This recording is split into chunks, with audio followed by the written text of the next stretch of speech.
Welcome top news today. President Trump speaks as he and House Majority Leader Kevin McCarthy RCalif arrive at Trump's golf club Sunday in West Palm Beach, Florida.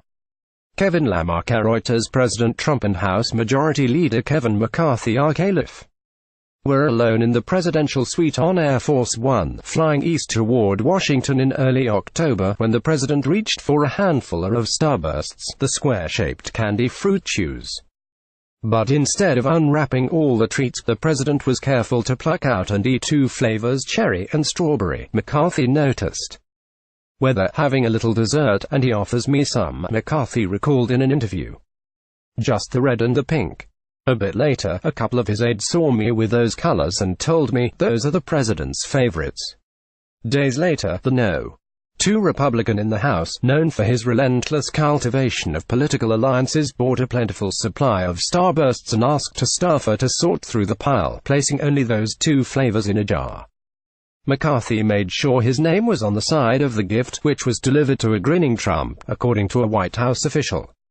McCarthy's Overture, a Washington version of rock band Van Halen's infamous 1982 request for backstage bowls of M&Ms purged of brown candies, illustrates the lengths many top congressional Republicans have gone to build a rapport with Trump. Trump greets McCarthy and others in the Roosevelt Room of the White House in June. Jabberbots for The Washington Post. The move also underscored McCarthy's singular role as Trump's friend and fixer over the past year, a courtship of backslapping and flattery that has led to eye rolling among Democrats and skeptical Republicans. From talks about the midterm elections at Camp David to a strategic interjection at a bipartisan immigration meeting, McCarthy, 52, has sought to position himself as Trump's indispensable man in Congress, an easygoing Republican who gets him and likes him. Trump has showcased the relationship and appears to enjoy the fidelity of a high-ranking GOP leader. Before the two had dinner together Sunday at Trump International Golf Club in West Palm Beach, Florida, Trump took questions from reporters under the club portico's ornate arches, with McCarthy standing beside him. McCarthy, who was in the Oval Office on Thursday when Trump used a vulgarity to disparage immigrants, stood stone-faced and quiet as the president declared that he is not a racist, and asserted that those comments weren't made. McCarthy is aggressive but hardly alone in his embrace. Many Republicans once thought of Trump as a crude intruder but have since developed relationships with the president to try to guide and influence him. Last Tuesday at the White House, for example, Trump seemed to wander close to agreeing to an immigration deal with Democrats, without any conditions, to protect thousands of young undocumented immigrants known as Dreamers from deportation.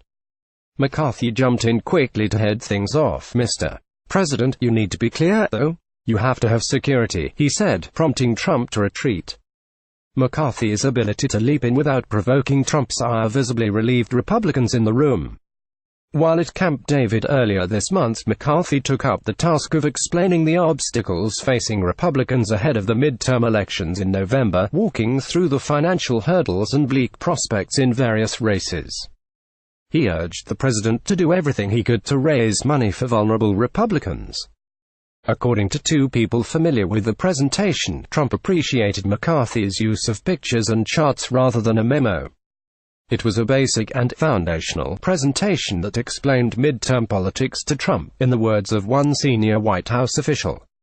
A second White House official said Trump may not have listened to others as well as he listened to McCarthy, which is why the tough love needed to come from him. And after Trump gave mixed signals in a flurry of Twitter messages last week about a bill to reauthorize the government's authority to conduct foreign surveillance on U.S.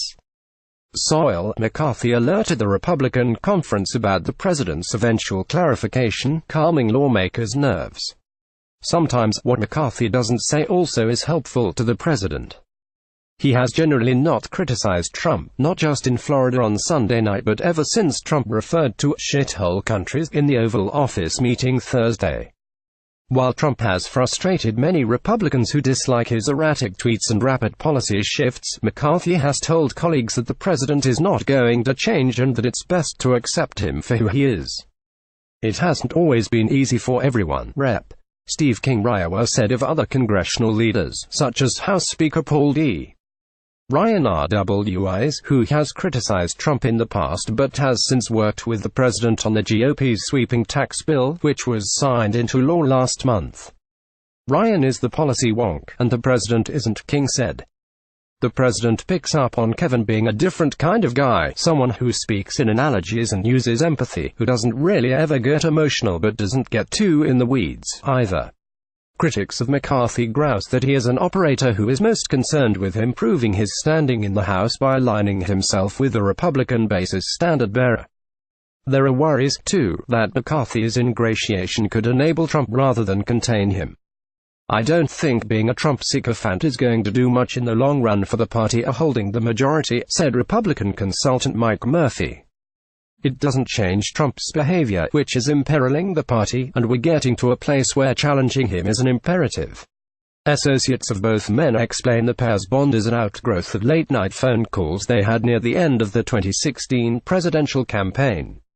Other Republicans were publicly criticizing Trump, wary of forging any kind of relationship with him. McCarthy would call the candidate to update him on the latest tidbits from Congress and offer advice about the political map. Trump began to refer to him as "my Kevin," a person he could trust. At one point last year, White House aides said he was a favorite to replace Reince Priebus as chief of staff. One business executive who came to a summit last year with White House officials including Gary Cohn, Ivanka Trump and Jared Kushner was surprised to see McCarthy sitting on stage, almost as if he worked at the White House. McCarthy said in the interview that the president will often call him on his cell phone and ask him to drop into West Wing meetings he had not planned on attending, as he did Thursday. Privately, McCarthy has at times expressed unease. Last spring, The Washington Post reported that McCarthy told a group of House Republicans in 2016 that Trump could be a beneficiary of payments from Russian President Vladimir Putin. "There's two people I think Putin pays, Rohrabacher Barker and Trump," McCarthy said, according to a recording of that remark, which was listened to and verified by the Post. McCarthy's spokesman called it a failed attempt at humor. Rep. Dana Rohrabacher Barker is a California Republican known in Congress as a defender of Putin. Yet the McCarthy-Trump alliance carried on amid the firestorm over that report. In the interview, McCarthy said he is one of those people who sees Trump as a swaggering icon of American business, someone who could work under budget ahead of schedule. He insisted that his feelings are genuine, not driven by ambition or the transactional nature of politics. "My wife once got me The Art of the Deal," Trump's best-selling 1987 book, for Christmas, McCarthy said, adding that he was an entrepreneur early in his career, when he used $5,000 he won in the state lottery to start a deli. Kevin knows. McCarthy offered another reason for his connection with Trump: they both like to talk a lot while watching movies. "He likes to talk through the movie, and I like to talk through the movie, just ask my wife," McCarthy said. He said he sat near Trump for recent viewings of The Greatest Showman, a movie about the circus, at Camp David, and The Darkest Hour, about Winston Churchill, at the White House. McCarthy's Air Force One huddle with Trump over starbursts came on an October 4 flight from Las Vegas, where the president had spoken and met with victims of the deadliest mass shooting in modern U.S. history. "It was the end of an emotional day," McCarthy said. "We were unwinding." McCarthy said the gift was obvious, as Trump enjoys small gestures as well as grand ones. "He remembers everything." McCarthy said, "Of course I put my name on the jar.